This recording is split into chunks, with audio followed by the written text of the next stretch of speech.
The security officer's voice cut through the airport terminal like ice. "Ma'am, we're going to need you to step aside for additional screening." I watched as white passengers walked through without a second glance, while I, a federal prosecutor in my best business suit, was singled out for the third time this month. Which country are you listening from? Tell us in the comments below. My name is Maya Johnson, and for the past 8 years, I've served as a federal prosecutor in Atlanta, Georgia. I graduated summa cum laude from Harvard Law School, built a reputation for integrity in the courtroom, and dedicated my career to seeking justice for all Americans. I believed, naively perhaps, that education, hard work, and professional success would shield me from the prejudices that plagued previous generations. Growing up in East Atlanta during the 1990s, I witnessed firsthand the struggles my parents faced. My father, Robert Johnson, worked double shifts at a General Motors plant while attending night school to earn his accounting degree. My mother, Gloria, cleaned office buildings downtown during the early morning hours before coming home to get my brother Marcus and me ready for school. They sacrificed everything to give us opportunities they never had. I remember the conversations around our dinner table, hushed discussions about workplace discrimination, about being passed over for promotions despite superior qualifications, about the exhaustion of constantly proving your worth in spaces where your presence was questioned. My parents never wanted us to experience that same fatigue, that same burden of representing our entire race with every professional interaction. "Education is your armor," my mother would tell me as she helped with homework after her long shifts. "They can't argue with excellence." I took those words to heart. I excelled in school, earned a full scholarship to Spelman College, and then fought my way into Harvard Law School despite the financial strain on my family. During law school, I clerked for a federal judge, interned at the ACLU, and graduated in the top 5% of my class. When I was offered a position as an assistant U.S. attorney in the Northern District of Georgia, I felt like I had finally broken through every barrier that had held back previous generations of my family. I lived in a beautiful townhouse in Buckhead, drove a modest Honda Civic because I believed in living below my means, and spent my weekends volunteering at a legal aid clinic in East Atlanta, giving back to the community that had shaped me. My colleagues respected me, my case win rate was among the highest in the district, and I genuinely thought I had transcended the barriers that held back so many people who looked like me. My brother Marcus had taken a different path but with the same determination. After serving 2 tours in Afghanistan as a military police officer, he returned home and joined the Metropolitan Police Department. He believed, as I did, that change came from within institutions, that we could reform systems by being excellent examples within them. Over 15 years, he had risen through the ranks to become a captain, specializing in community policing and police reform initiatives. Marcus and I often debated the best approaches to creating change. He believed in reforming law enforcement from the inside, building bridges between police departments and communities of color. I focused on prosecutorial reform, ensuring that justice was applied equally regardless of race or socioeconomic status. We were both idealists, both convinced that our professional success proved that America was moving in the right direction. That Tuesday morning in September started like any other. I was heading to Washington, D.C. for a conference on criminal justice reform, an issue close to my heart. The Department of Justice had invited me to speak about implicit bias in prosecutorial decision-making, a topic I had been researching and writing about for 3 years. I'd packed my lucky navy suit, the one I wore when arguing my most important cases, and felt confident about the presentation I was scheduled to give. The irony wasn't lost on me later. My morning routine was precise and comforting. I woke at 5:30 a.m., completed a 30-minute yoga session, prepared fresh coffee, and reviewed my presentation notes one final time. I had practiced the speech dozens of times, refining each section to ensure maximum impact. This wasn't just any conference presentation. It was an opportunity to influence policy at the highest levels of the Justice Department. The Uber ride to Hartsfield-Jackson Airport was smooth with my driver, a middle-aged Ethiopian immigrant named Solomon, engaging me in thoughtful conversation about his daughter's plans to attend law school. "She wants to be like you," he said, glancing at me in the rearview mirror. "A prosecutor who fights for justice." I smiled, feeling the weight of representation that I carried everywhere I went. Young black women across Atlanta saw me as proof that their dreams were achievable. I took that responsibility seriously, knowing that my success or failure would be seen as a reflection of what was possible for others who looked like me. At Hartsfield-Jackson Airport, I moved through the familiar routine of business travel. I had TSA pre-check, global entry, and enough frequent flyer miles to upgrade to first class. This was my territory. I'd made this trip dozens of times before for various Department of Justice conferences, federal court appearances, and legal seminars. The airport staff at the Delta Sky Club knew me by name, and I had developed comfortable routines that made travel feel almost enjoyable. But something felt different that morning, though I couldn't put my finger on what. There was a tension in the air, a heightened awareness among security personnel that seemed unusual even for post-9/11 airport protocols. I noticed extra TSA agents at checkpoints, additional police presence throughout the terminals, and a general atmosphere of hypervigilance that made me slightly uneasy. Later, I would learn that there had been a credible threat reported to Homeland Security the night before. A vague warning about potential suspicious activity at major airports across the Southeast. No specific details, no actionable intelligence, just the kind of nebulous alert that put security personnel on edge and made them see threats in everyday interactions. The trouble began at the security checkpoint. Despite having TSA pre-checked, the agent, a middle-aged white man with cold blue eyes and a permanent scowl, directed me to the standard security line. "Excuse me," I said politely, showing my boarding pass and ID. "I have pre-check." He barely glanced at my credentials, his eyes scanning me from head to toe in a way that made my skin crawl. "System's down for pre-check today." "Oh, I see. When do you expect it to be back up?" He shrugged dismissively. "Could be hours. You'll need to use the regular line." But as I stood in the longer line, I watched other passengers with pre-check credentials sail through the expedited lane. A white businessman in a wrinkled shirt and flip-flops, talking loudly on his phone about some golf tournament. An elderly white woman with a cane, struggling with her carry-on bag. A young white college student with a backpack covered in marijuana leaf stickers, clearly hung over from the night before. All pre-check. All waved through without question. I felt the familiar knot forming in my stomach.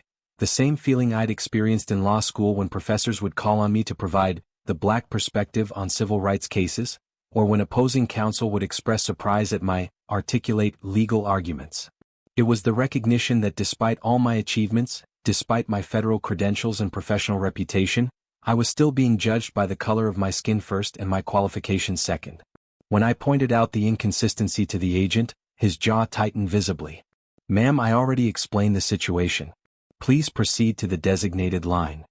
"But sir, I can see other pre-check passengers going through right now. Could you double-check the system?" His voice became sharper, drawing attention from other passengers. "Ma'am, I need you to step back and follow instructions. The system is down for certain passengers today." Certain passengers. The phrase hung in the air like smoke, its implications clear to anyone paying attention. I was a certain passenger, one whose credentials needed extra scrutiny, whose presence in the expedited line required additional justification. The additional screening was thorough and humiliating.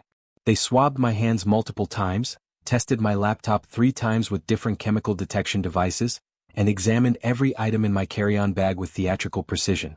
Other passengers stared as I was made to remove my shoes, jacket, and belt while they questioned me about my travel plans in voices loud enough for everyone to hear. "What's the purpose of your trip to D.C.?" the female agent asked, holding my federal prosecutor identification badge like it might be counterfeit. She was younger than the male agent, maybe early 30s, with short blonde hair and an expression of barely concealed suspicion. "I'm speaking at a Department of Justice conference," I replied, maintaining my composure despite the growing knot in my stomach. She exchanged glances with her colleague. "What kind of conference?" "Criminal justice reform. I'm a federal prosecutor specializing in prosecutorial misconduct and bias in the justice system."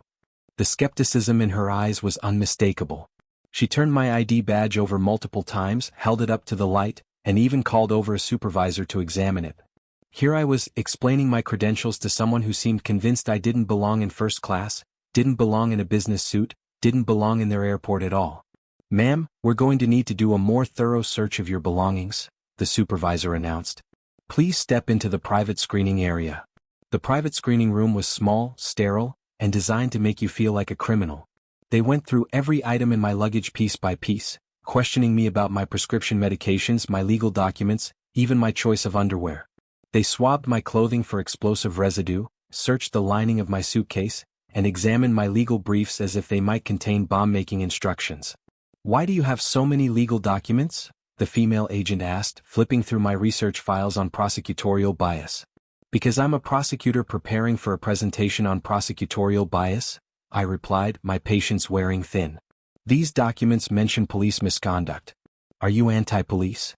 The question was so absurd, so loaded with assumption and prejudice, that I had to pause before responding. I'm a federal prosecutor who works closely with law enforcement every day. My job is to ensure that justice is applied fairly and equally. That sometimes means addressing misconduct when it occurs. 25 minutes later, I finally made it through security, my professional demeanor intact but my spirit bruised. I told myself it was just an unfortunate misunderstanding, that the agents were simply following enhanced security protocols. But deep down I knew better. I had watched white passengers move through the same checkpoints without a fraction of the scrutiny I had endured. At the gate, I settled into my seat and tried to focus on my presentation notes. The flight to DC was delayed, mechanical issues, they announced, so I had time to review my speech about implicit bias in law enforcement. Again, the irony was almost too painful to bear. I was about to deliver a presentation on the very biases I had just experienced firsthand. I pulled out my phone and called Marcus, needing to hear a familiar voice after the ordeal at security. Maya. How's my favorite sister? Your only sister, I laughed, feeling some of the tension leave my shoulders. And I'm fine, just dealing with the usual airport nonsense. TSA giving you trouble again? When don't they? Sometimes I think my federal ID makes them more suspicious, not less. Marcus sighed. I know the feeling. Last month, I was flying to a police chief's conference in uniform, and they still pulled me aside for additional screening. Something about my demeanor seems suspicious.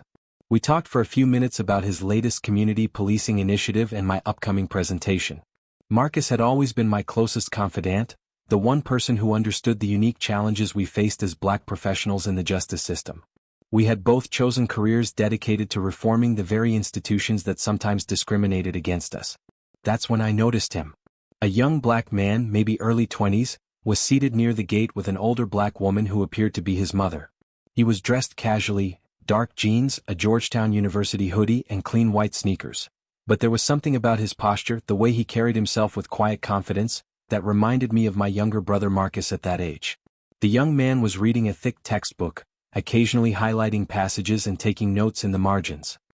His mother sat beside him, knitting what looked like a scarf while periodically glancing at her son with obvious pride.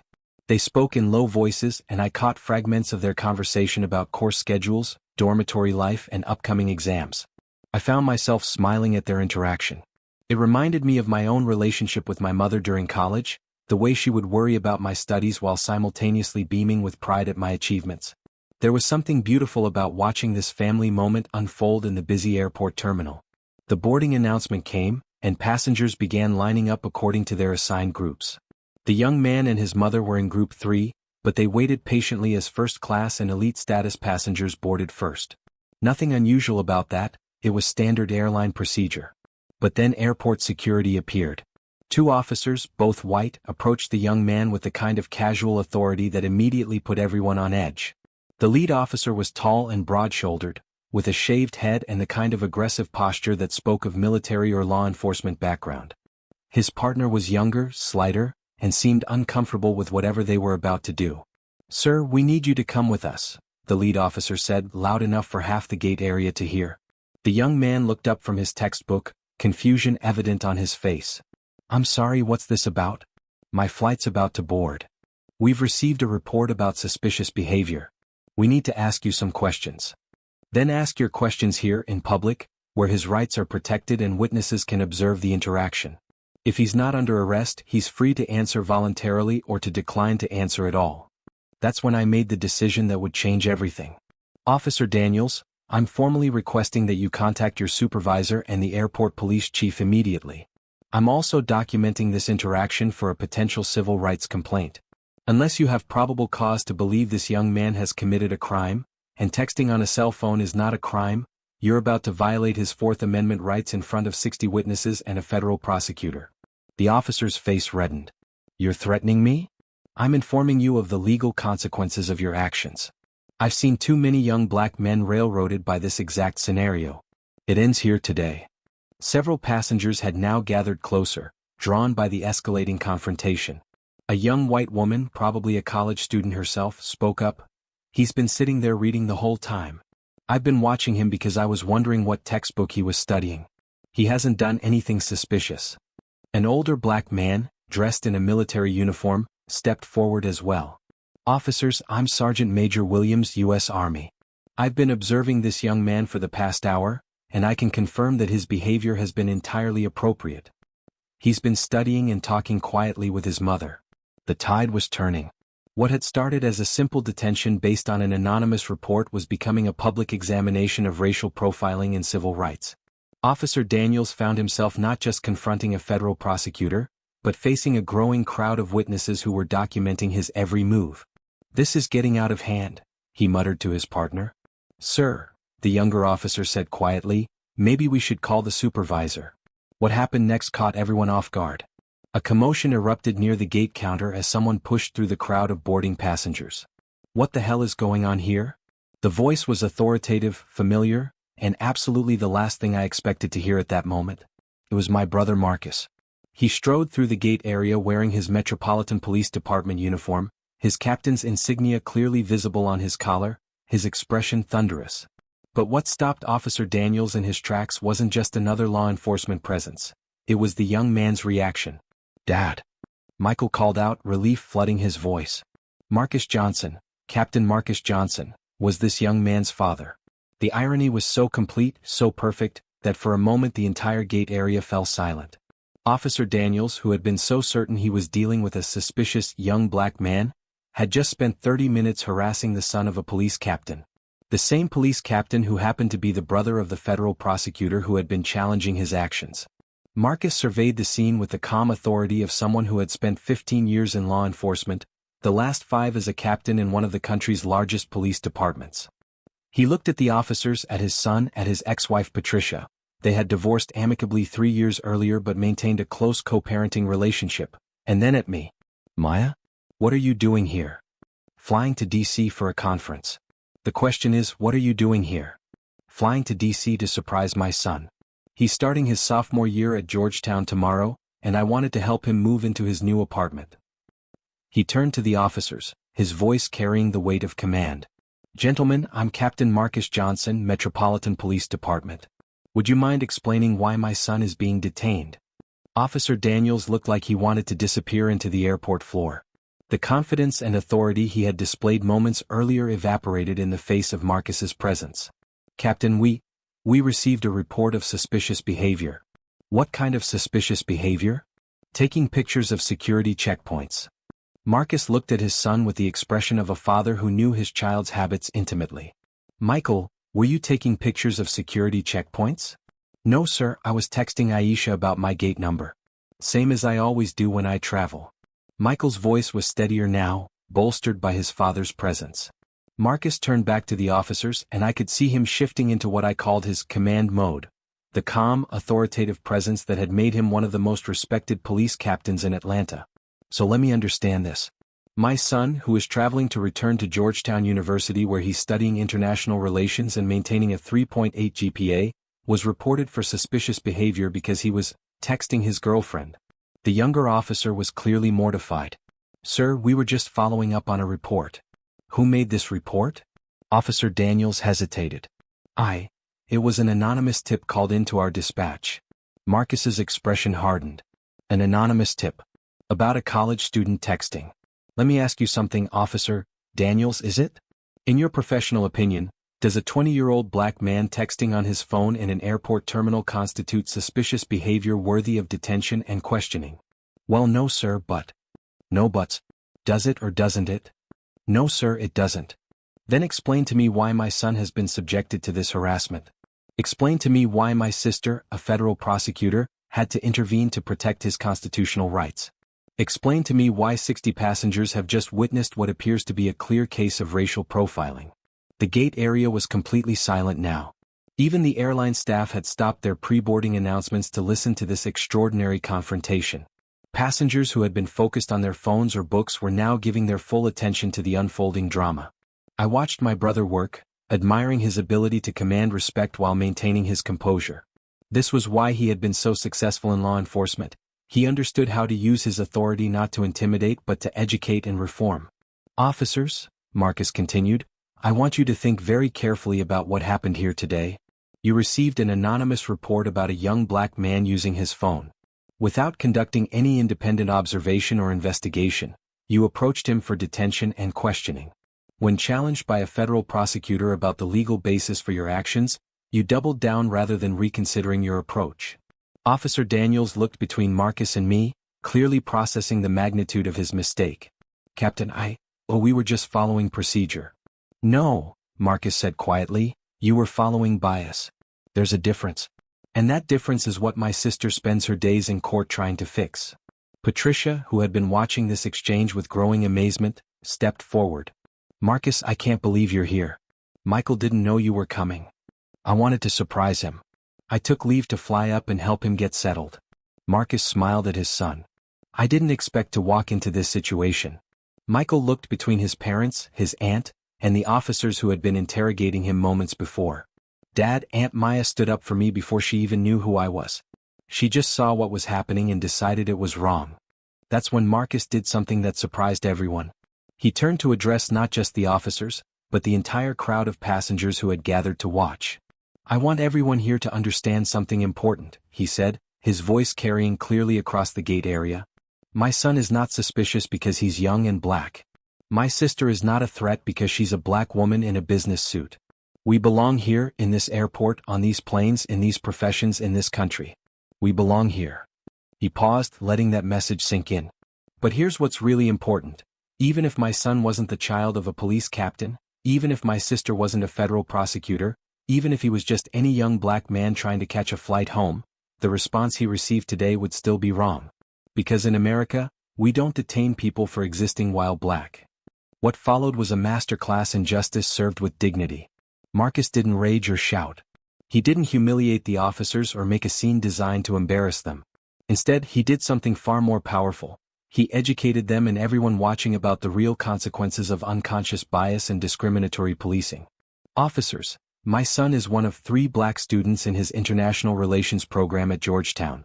He speaks 4 languages, English, Spanish, French, and Arabic, volunteers at a refugee resettlement center in D.C., and wants to work for the State Department after graduation. He's also my pride and joy. He paused, letting that sink in. But here's what's important. Even if he wasn't my son, even if he wasn't a Georgetown student, even if he was just a young black man trying to catch a flight home, your response would still be wrong. Because in America, we don't detain people for existing while black. The gate area was completely silent now. Even the airline staff had stopped their pre-boarding announcements to listen. My sister here, Marcus gestured to me, is one of the finest prosecutors in the federal system. She spent her career fighting for justice, working closely with law enforcement to ensure that our communities are safe and that our Constitution is respected. She didn't know Michael was family when she stepped in, she just knew it was wrong. Marcus's approach was brilliant. Rather than simply asserting his authority as a police captain, he was using this moment to bridge divides, to help everyone present understand the human impact of discriminatory practices. Officer Daniels looked between Marcus and me, clearly processing not just the professional embarrassment of his mistake, but the deeper implications of what had occurred. Captain, we were just following procedure. No, Marcus said quietly, you were following bias. There's a difference. And that difference is what my sister spends her days in court trying to fix, and what I spend my days as a police captain trying to address through training and reform. The younger officer, who had been increasingly uncomfortable throughout the encounter, stepped forward. Sir, I want to apologize. To all of you. This should never have happened. Marcus nodded approvingly. Officer, what's your name? Rodriguez, sir. Officer Juan Rodriguez. Officer Rodriguez, I appreciate your willingness to acknowledge the mistake. That takes courage. But I want you to remember something important. An apology is meaningless unless it leads to changed behavior. The next time you receive an anonymous report about suspicious behavior, I want you to ask yourself, what specifically is suspicious about this behavior? Would I respond the same way if the person were white? Then Marcus did something that surprised everyone, including me. He extended his hand to Officer Daniels. Officer, I'm not looking to file complaints or end careers today, but I am going to ask you to remember this moment. Remember that the suspicious young man you detained is someone's son, someone's pride and joy, someone with dreams and goals and the right to travel without harassment. Remember that not every black person you encounter is a threat to be neutralized. Some of us are just trying to get home. Officer Daniels, to his credit, shook Marcus's hand. Yes, sir. I apologize. To all of you. This was wrong. The younger officer approached Michael directly. Son, I'm sorry. This should never have happened to you or your family. Michael, with a maturity that made both Marcus and me proud, nodded graciously. I accept your apology, sir. I just hope the next young black man you encounter gets the benefit of the doubt from the start. The crowd of passengers began to disperse as the boarding process finally resumed, but several people approached our family to express their support and share their own experiences with discrimination. A young Latina woman told Michael about her own experiences with airport profiling. An elderly white gentleman apologized for not speaking up sooner and promised to be more aware in the future. The airline crew, clearly aware of the situation and its implications, was exceptionally gracious. The gate agent personally escorted our family to the boarding line and ensured that we were seated together. The flight attendant, a middle-aged black woman named Denise, squeezed my hand as I found my seat. Thank you for standing up, she whispered. More of us need to do that. I see this kind of thing all the time and it never gets easier to watch. As we finally boarded our flight, all three of us ending up in first class together in one of life's beautiful coincidences, I reflected on what had just happened. The airline crew had upgraded both Marcus and Patricia as a gesture of goodwill after learning about the incident. We found ourselves sitting together in seats 2A, 2B, and 2C, a family unexpectedly reunited in the aftermath of discrimination. As the plane lifted off from Atlanta, Marcus, Michael, Patricia, and I sat together in comfortable silence. Four people connected by love and shared experience, each processing the day's events in our own way. 3 generations of the same family, each fighting injustice in our own sphere. Marcus through community policing and reform within the system. Michael through education and his future diplomatic career. Me through the courts and the law. Patricia through her daily work as a nurse, caring for patients regardless of their race or background. You know what I learned today? Michael said as we reached cruising altitude, breaking the contemplative silence that had settled over our group. What's that? I asked. I learned that family isn't just about blood. When you stood up for me, Aunt Maya, before you even knew who I was, that's what a real family looks like. That's what real justice looks like. It's about standing up for what's right, even when it's uncomfortable, even when it's not your direct responsibility.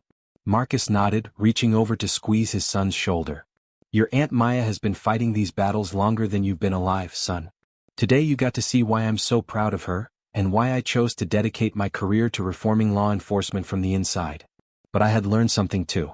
I had learned that all my education, all my professional success, all my achievements couldn't shield me, or any of us, from the prejudices that still exist in our society. What could shield us was each other. What could change things was our willingness to stand up, speak out, and refuse to accept discrimination as normal. Patricia, I said, turning to Marcus's ex-wife, thank you for raising such an incredible young man. The way he handled himself today, the grace he showed even in a difficult situation, that speaks to your parenting. Patricia smiled through tears that were equal parts pride and residual fear. I just never wanted him to experience what we went through growing up.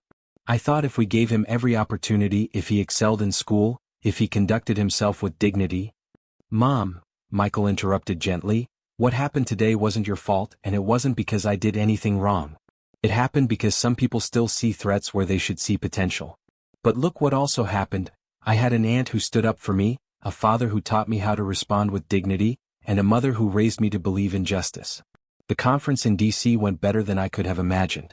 I delivered my speech on implicit bias in law enforcement to a room full of prosecutors, judges, and police administrators, but the most powerful part of my presentation wasn't from my prepared remarks. It was the story I told about Gate B7 at Hartsfield-Jackson Airport. I spoke about watching a young man's dignity nearly destroyed by unconscious bias, about the importance of bystander intervention in moments of injustice, and about how families like mine are working within the system to create change. The response was overwhelming. Several attendees approached me afterward to share their own experiences and to discuss concrete steps for reform. 3 months later, Officer Daniels attended one of Marcus's community policing seminars in Atlanta. He approached Marcus afterward and said he'd been thinking about that day at the airport every day since. He had requested additional training on implicit bias and had become an advocate for reform within his own department. He was now working with community organizations to improve police-community relations. Officer Rodriguez had taken an even more dramatic step. He enrolled in night school to pursue a degree in criminal justice, with plans to eventually become a detective specializing in community relations. He sent Michael a letter of apology and a promise to do better in his professional life. Michael finished his sophomore year with a 3.9 GPA and spent the summer interning at the NAACP Legal Defense Fund in Washington. He told me that the airport incident had crystallized his commitment to civil rights law, and he was now considering following in my footsteps to law school after completing his undergraduate degree. "Aunt Maya," he said during our regular phone calls, "I want to work for the State Department, but I also want to understand the law well enough to protect other young men who don't have a prosecutor aunt and a police captain father." Marcus had used the incident as a case study in his training programs for new police officers. He created a detailed presentation examining how unconscious bias can lead to constitutional violations, and how proper training and self-awareness can prevent such incidents. The program was so successful that it was adopted by several other police departments across Georgia. And me?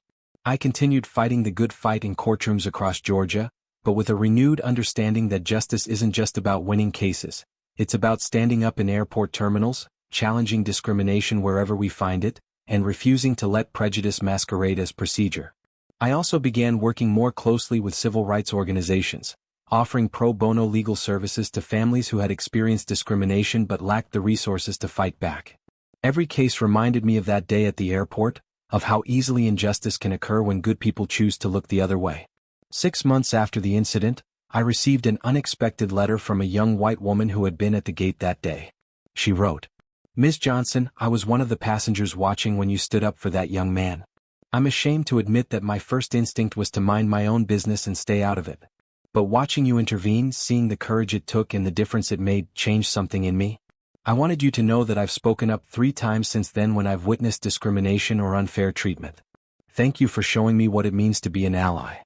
That letter reminded me that our actions ripple outward in ways we might never fully understand. Every time we choose courage over comfort, justice over convenience, we plant seeds that can grow into systemic change. The young woman's letter was one of dozens I received in the months following the incident. Videos of the confrontation had gone viral on social media, sparking conversations about racial profiling, bystander intervention, and the importance of speaking up against injustice. But perhaps the most meaningful response came from a group of Georgetown University students who had organized a symposium on racial profiling and civil rights. They invited our entire family to participate in a panel discussion about our experiences and the lessons learned. During that panel, Michael spoke with the wisdom of someone much older than his 20 years. "What I learned that day at the airport is that discrimination isn't just about individual prejudice, it's about systems that allow that prejudice to flourish unchallenged. But I also learned that those same systems can be changed when good people refuse to stay silent." They thought they saw a threat when they looked at Michael. They saw someone who didn't belong when they looked at me. But what they actually encountered was a family of public servants, educated professionals, and American citizens who refused to be diminished by their narrow vision of who deserves respect in this country. The young man they tried to humiliate is studying to be a diplomat who will represent America's values abroad. The woman they questioned is fighting for justice every day in federal court. The police captain they underestimated is reforming law enforcement from within. The nurse they ignored continues to heal and care for patients of all backgrounds. We are not the problem. We are the solution. And we belong here. In the end, they didn't just make a mistake that day at the airport.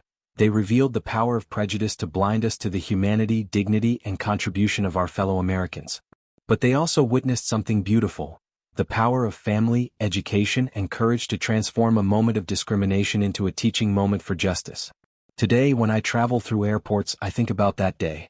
I think about the young black men and women who might not have a federal prosecutor sister or a police captain father to stand with them.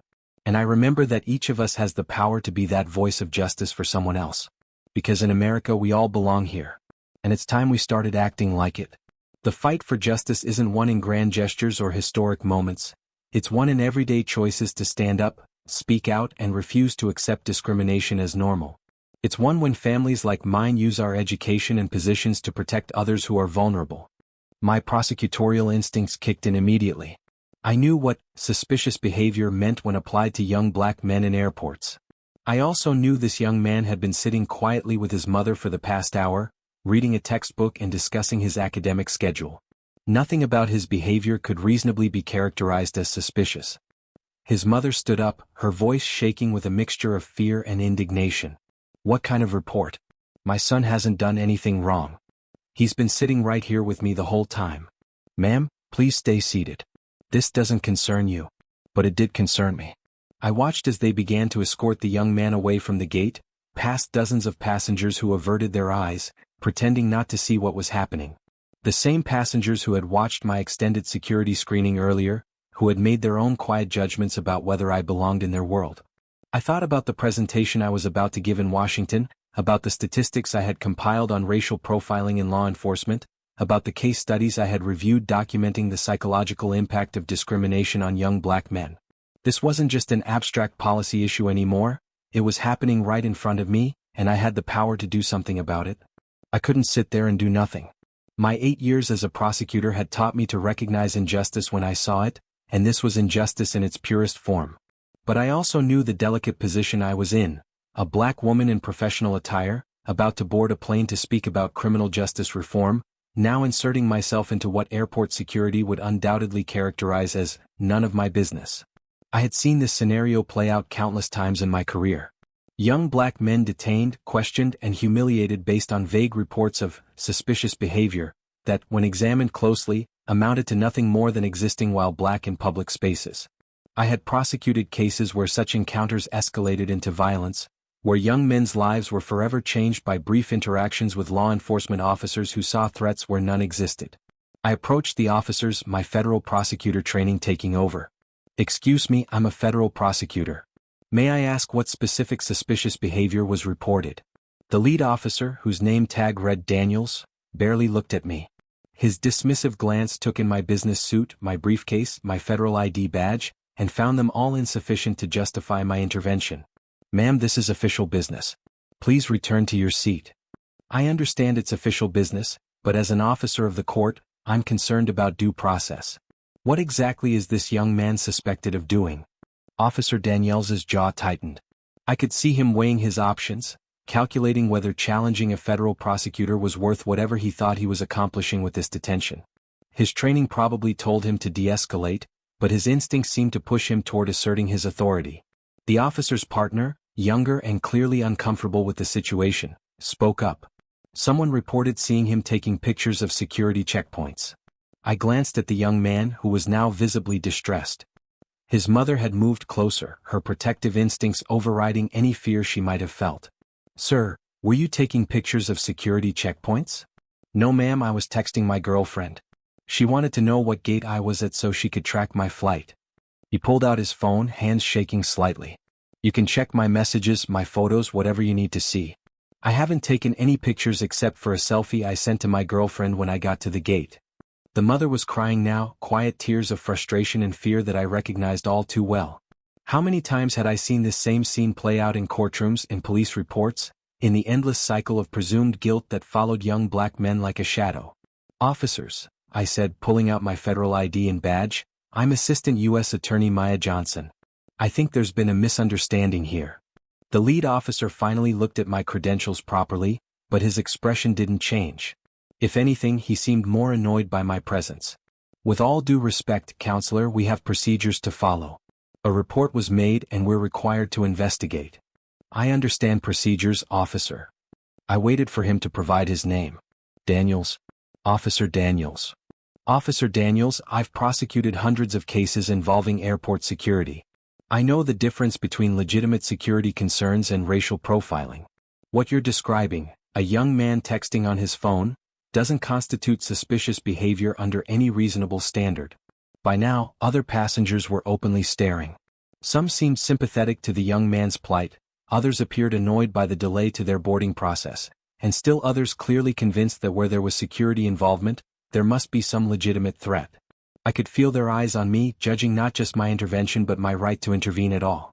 A middle-aged white woman nearby whispered to her companion, "Why is she getting involved? The police must have a reason." Her comment, though meant to be private, carried clearly in the tense atmosphere of the gate area. The young man's mother approached me with desperate gratitude. "Thank you for helping us. He's a good boy, he's never been in trouble. He's just trying to get back to school to see his girlfriend."